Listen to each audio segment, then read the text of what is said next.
ప్రియతమా, ఇంతకాలానికి నేను మీకు గుర్తొచ్చానా? అయ్యో గాడ్ ప్రామిస్, ఈ కిట్టు ప్రియతమా మిమ్మల్ని ఒక్క క్షణం కూడా మరవలేకుండా ఉన్నాడంటే నమ్మండి. మీరేమనుకోనంటే ఒక మాట చెప్పనా, ఈ రోజు కిట్టు గారు మిమ్మల్ని కలవాలని ఆరాటపడుతున్నాడు ఇప్పుడే, ఈ క్షణమే. మీరేమనుకోకపోతే ఈ కిట్టు ప్రియతమ గారిని ఒకసారి కలవగలరా? మీరు గనక నన్ను పిలిస్తే నేను ఆగగలనా? ఆగమేఘాల మీద రాను, వస్తాను, మీకోసం తప్పకుండా వస్తాను. బాయ్ కిట్టు ప్రీతమా. త్వరగా వచ్చేయండి. టింగర్స్ వచ్చినాడు, నాకు మనశ్శాంతి లేకుండా చేస్తున్నాడు. వీటిని ఎక్కడైనా దాచిపెట్టాలి. వద్దు, ఇక్కడ పెడితే ఆ కిరణ్ గాడు ఎలాగైనా కొట్టేస్తాడు. వీటిని ఎలాంటి చోట దాచాలి అంటే వాడికి అస్సలు అందకూడదు.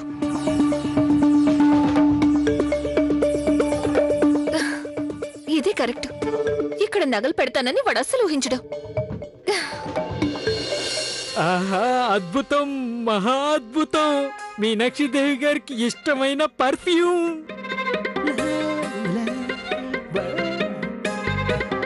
పద కిట్టు పద.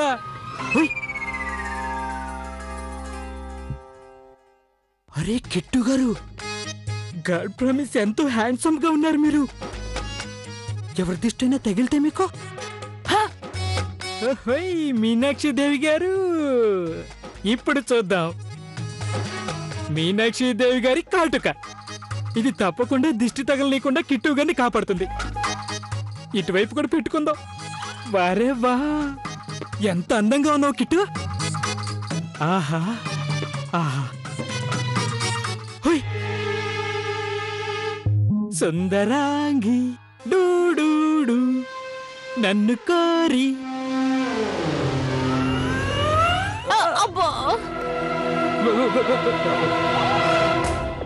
కిట్టు గారు, కాస్త కళ్ళు తెరిచి నడవండి. ఓ, ఇదేంటి మీ డ్రెస్ ఏం మార్చలేదేంటి? తీసి పెట్టాను కదా, మార్చుకోండి. ఇదేంటి పర్ఫ్యూమ్? ఇలా జోరుగా ముస్తాబయ్యి ఎక్కడికి బయలుదేరారు? ఎక్కడికి అంటే ఏం చెప్పను, కిట్టు గారు షికారుకి వెళ్తున్నారు. అంటే నా మాటలకు అర్థం ఏంటంటే కిట్టు గారు ఈ రోజు కాస్త ఎక్కువగా తిన్నారు, అందుకని కిట్టు గారు కాసేపు అలా నడిచి రావాలని అనుకుంటున్నారు. కడుపులో ఏదో సంథింగ్ ప్రాబ్లం గా ఉంది. ఇంతలా ముస్తాబయ్యా?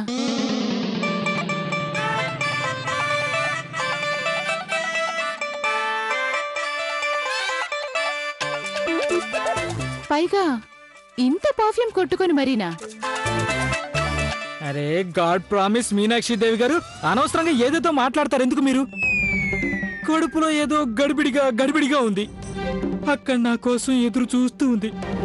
నీ యక్ష ప్రశ్నలు ఆపి నా మాట విని ఇక నన్ను వెళ్ళలేవు.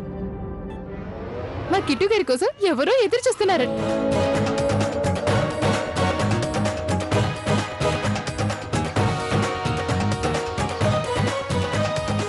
ఎదురు చూస్తున్నారా?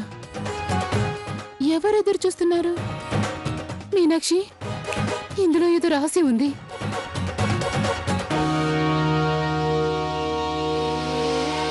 నా సుందరాంగి నా జాబిల్లి.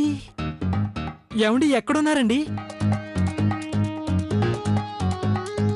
ఈ కిట్టు గారి మనసు మీకోసం తప్పిస్తుంది. మీరు కనిపిస్తే ఆనందిస్తుంది.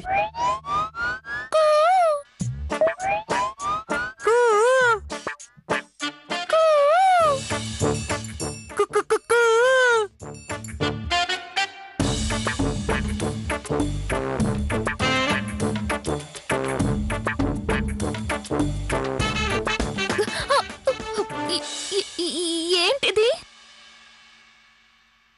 ఇదండి మా ప్రేమ సంకేతం, కానుక, gift. Gift? How sweet. Priyatama kit గారు, మీరు ఇంత ఆలస్యంగా ఎందుకు వచ్చారు? అదండి నా ఉద్దేశం, మీరే త్వరగా వచ్చేసినట్టున్నారు. You know what Priyatama kit గారు, మీ ప్రేమలో నేను ఎంత మునిగిపోయానంటే నాకు టైం అస్సలు తెలియడమే లేదు. మీరు నా కోసం ఎదురు చూడలేదు కదా? మీకోసం ఎదురు చూడ్డం, అది నా నాకు ఎంతో ఇష్టమైన విషయం. ఈ కాసేపే కాదు, నేను మీకోసం జీవితాంతం ఎదురు చూడ్డానికి సిద్ధంగా ఉన్నాను. కానీ నాకిష్టమైన వస్తువు ఒకటి మీ దగ్గర ఉండిపోయింది. అది నాకు తిరిగిస్తారా? ఆ వస్తువేంటి? ఇప్పుడు చెప్పండి, ఆ వస్తువేంటో. అది నా హృదయం. నా హృదయం మీ దగ్గరే ఉండిపోయింది. మీరు దాన్ని ఇక్కడే దాచిపెట్టుకోండి. అదేమిటంటే నా నా చెవికమ్మ ఒకటి మీ దగ్గరే ఉండిపోయింది. మీరు నాకు అది తిరిగిచ్చేరా? లేదంటే మా మమ్మీ నన్ను కొడుతుంది. అది మీకు సంతోషం? లేదండి, లేదు. గాడ్ ప్రామిస్ మీరు బాధపడుతుంటే నేను తట్టుకోలేనండి. అదండి, నేను నిజంగా చాలా మతిమరిపోండి. 100% తెంగురండి. అంతేకాకుండా మన ప్రేమ మాటల్లో పడిపోయి ఈ కమ్మ సంగతే మర్చిపోయాను. కాస్త జాగ్రత్తగా భద్రపరచుకోండి.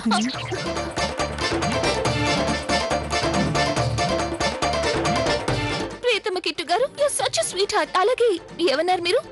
మిమ్మల్ని నేను అంత తేలిగ్గా వదిలేస్తానా ఏంటి? అదండి, గాడ్ ప్రామిస్.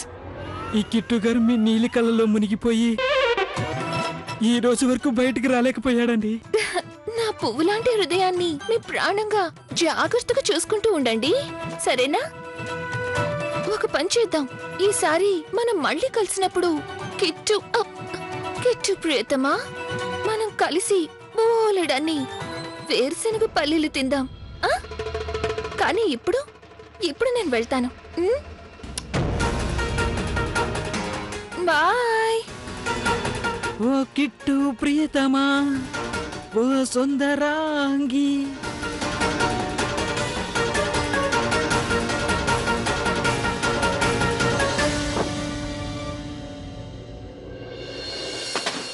లవ్లీ, ఈ గదిలో అణువణువు గాలిద్దాం. ఐఎమ్ షూర్ ఏదో ఒక క్లూ ఖచ్చితంగా దొరుకుతుంది. అలాగే. ఫస్ట్ అటు చూద్దాం, పద.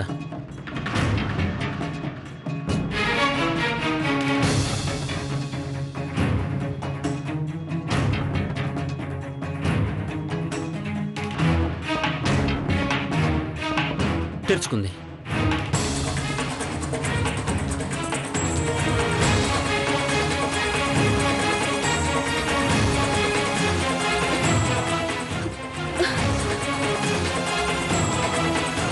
ఎలాంటి ఆధారం లేదు.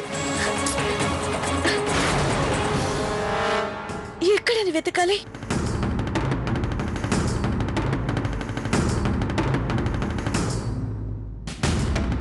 లవ్లీ,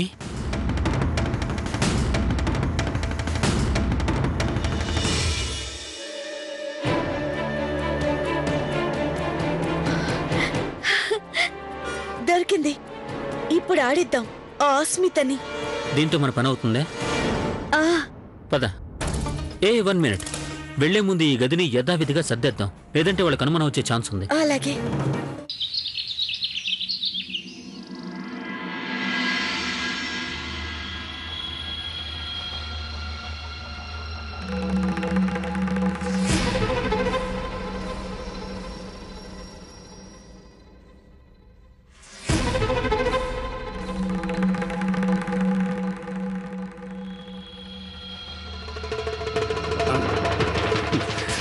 నువ్వు హ్యాపీనే కదా నా ప్రాణమా? అంతా మనం ప్లాన్ చేసినట్టే అలాగే అవుతుంది కదా. మరి ఓవర్గా మాట్లాడుకో. అరే, అనవసరంగా నువ్వు ఎందుకు కోపగించుకుంటున్నావా? ఇక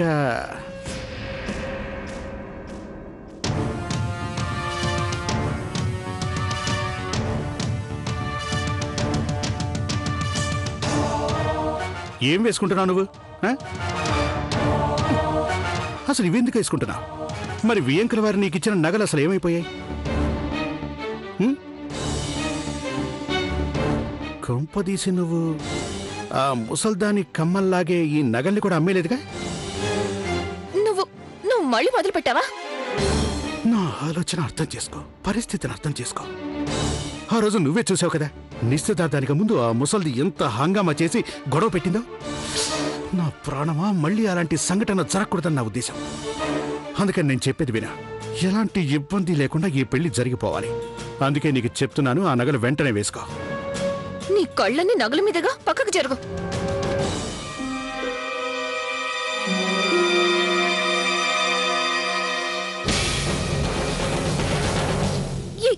ఇక్కడే కదా పెట్టాను. అయ్యో నేను నగలు ఇక్కడే పెట్టాను, కానీ అవి ఏమైపోయాయి?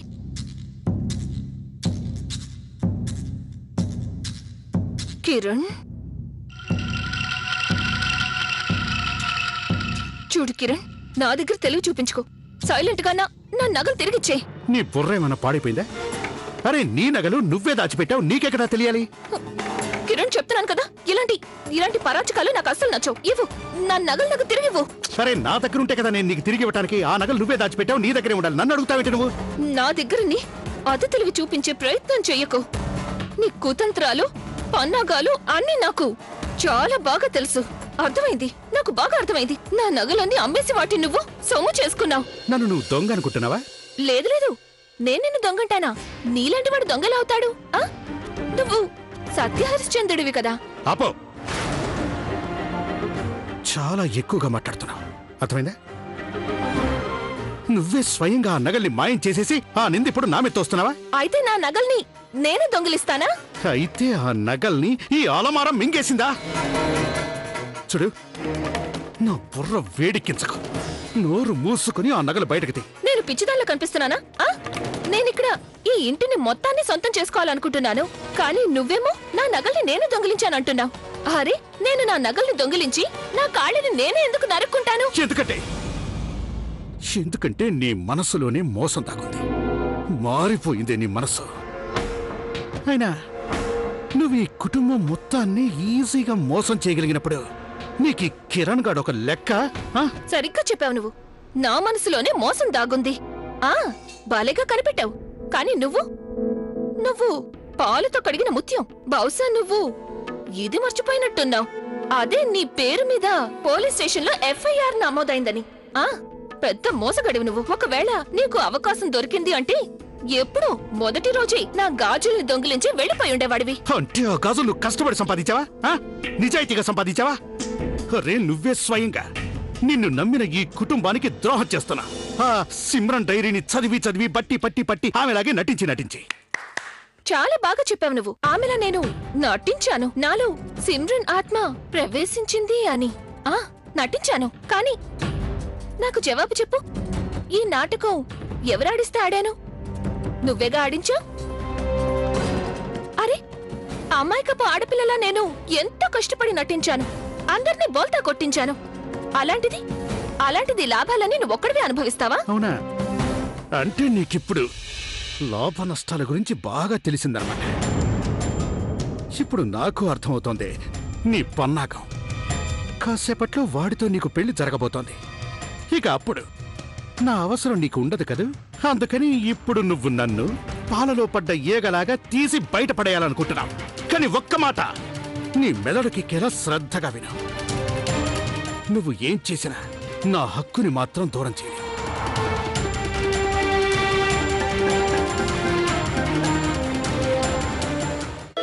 అరే కమలా, నువ్వా?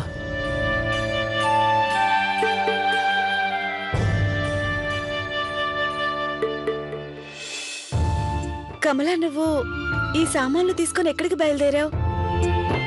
అదే తెలీదు. నా తలరాత ఎక్కడికి తీసుకెళ్తుందో. ఎంతో ప్రయత్నించాను నేను ఈ కుటుంబంలోని వ్యక్తుల మనస్సుల్లో స్థానం సంపాదించేందుకు. అయినా అంతా వ్యతిరేకంగానే అయింది. అంత జరిగిన తర్వాత కూడా నేనిక్కడ ఉండడం మంచిది కాదు. అదీ కాక అమ్మగారు నేనిక్కడ ఉండడానికి నాకు 2 రోజులే గడువిచ్చారు. కమలా, మా అమ్మ కోపంలో ఆ మాట అంది. ఒక్కసారి ఆ అస్మిత నిజస్వరూపం బయటపడిపోయిందనుకో, ఆ తర్వాత ఆవిడే స్వయంగా నిన్ను ఉండమంటుంది. ఇంకా నాకు అబద్ధపు ఆశలు కల్పించకండి. కమలా, ఆ పెట్టి కింద పెట్టు. నేను చెప్తున్నా కదా, పెట్టు. ఇలా పిచ్చిదానిలా చేయకు. కార్తీక్ నిజమే చెప్తున్నాడు. ఆయన నీకు అబద్ధాలు చెప్పడం లేదు. ఈ ఇంట్లోంచి నువ్వు వెళ్ళవు. ఆ మామ కోడళ్ళిద్దరూ వెళ్తారు. సరే, ఒక్క నిమిషం. నీకు నమ్మకం కలగట్లేదు కదా? మా దగ్గర వాళ్లకు వ్యతిరేకంగా సాక్ష్యం ఉంది. ఇదిగో చూడు.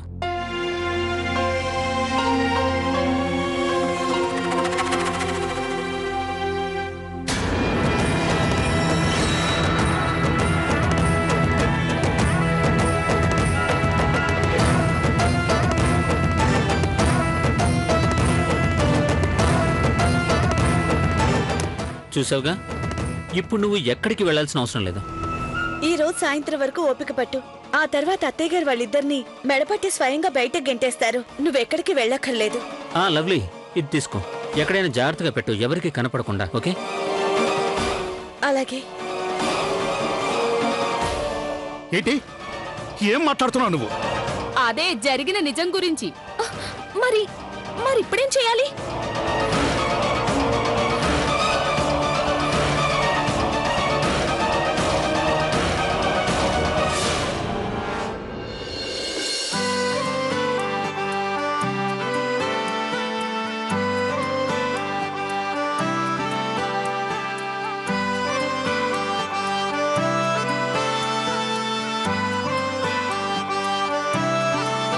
ఇక ఆ వీడియో చూపించడమే ఆలస్యం. తర్వాత నాటకాలన్నీ ఫినిష్. అర్థం కావడం లేదు వాళ్ళిద్దరు ఏం ప్లాన్ వేస్తున్నారు ఈ ఇంటిని దోచుకునేందుకు.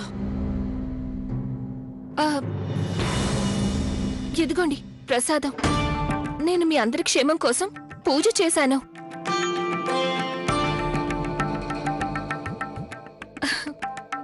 నిజానికి పెళ్లి నాదే అయినప్పటికీ ఆశీర్వాదం నాకంటే ఎక్కువగా మీకే అవసరం. అందుకే పూజ చేశాను. అయినా లవ్లీ, నువ్వు చాలా కష్టపడ్డావు. అవును, నేనైతే సర్ప్రైజ్ అయ్యాను అత్తయ్యను చూసి. నా కోసం ఇంకా ఏమైనా సర్ప్రైజులు దాచిపెట్టావా? ఒకవేళ ఉంటే త్వరగా చూపించు. ఎందుకంటే ఇంకాసేపట్లో నాకు పెళ్లి జరగబోతోంది కదా. సరిగ్గా చెప్పావా స్మిత, ఎక్కువ సమయం లేదు.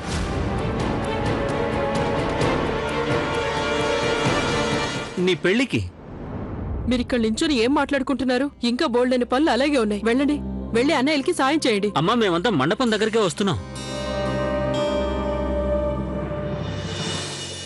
అరే లవ్లీ, ఇంకా ఇక్కడే నిలబడ్డావేంటి? అత్తయ్య గారు చెప్పింది నీకు వినిపించలేదా? త్వరగా వెళ్ళు. అయినా నీకు బోల్డ్ అంత పనుంది. నా పెళ్లి కదా. నీకు సిగ్గనిపించట్లేదా అత్తయ్య గారి ప్రేమని అభిమానాన్ని తప్పుగా వాడుకోవడానికి? అందుకే నువ్వు అత్తయ్యని తీసుకొచ్చావు నా నిశ్చితార్థాన్ని పూర్తిగా చెడగొట్టడానికి.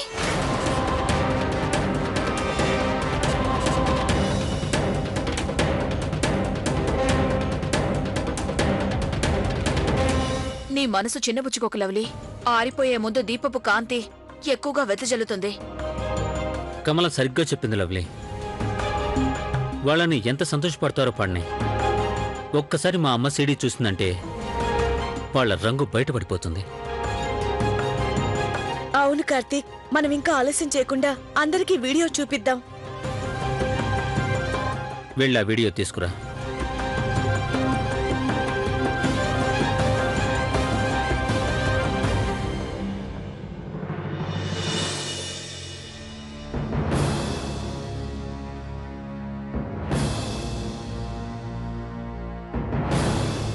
అరే, ఆ సీడీ ఏమైంది? ఇక్కడే పెట్టాను. బహుశా కార్తీక్ తీశాడేమో. అరే, ఇక్కడ కూడా లేదే. సీడీ ఏమై ఉంటుంది?